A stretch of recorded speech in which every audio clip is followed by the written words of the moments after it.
chaque année, on avait 24 stands et puis cette année, on n'en a que 20. Pour quelles raisons? Bien entendu, le Covid. Du coup, même si on a 4 stands de moins, on a quand même un très bel échantillon. On a toujours été sur les vins, donc des vins français, et on a quand même toujours toutes nos régions.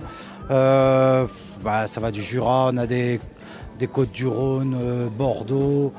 Qu'est-ce qu'on a? On a de l'Alsace. Enfin, on a vraiment un peu toutes les régions de France. Et cette année, on a 2 nouveautés, un Luberon et un Côte du Larzac. On est content de retrouver une forme de salon normale après 2 ans d'absence. L'année dernière, on avait fait un drive.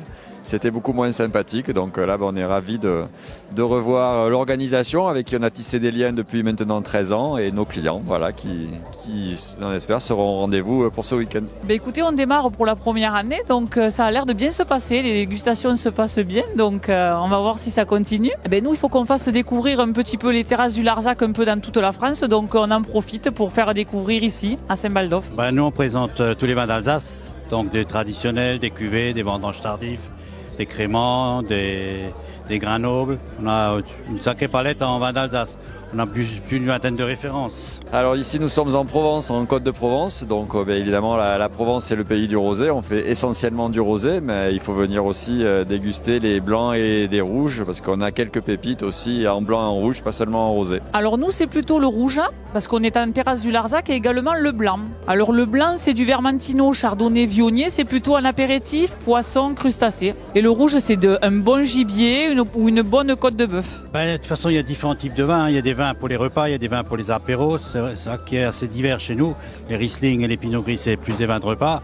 Gewürz, ce sera des vins d'apéritif, dessert, foie gras. Donc on a vraiment une palette. Et puis on a encore les Pinot Noirs aussi quand même. On fait du vin rouge aussi.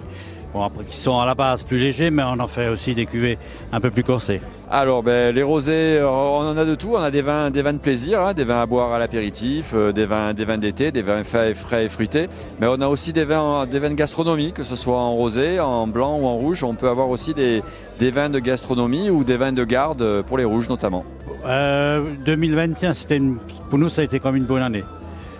C'était un peu plus compliqué à cause des maladies, mais c'était une bonne année. Après, sinon, on a des millésimes comme les 20, 19 et 20, qui étaient des très très bonnes années. Donc là, on a de quoi faire. Créneau d'ouverture, donc on attaque aujourd'hui de 17h à 21h.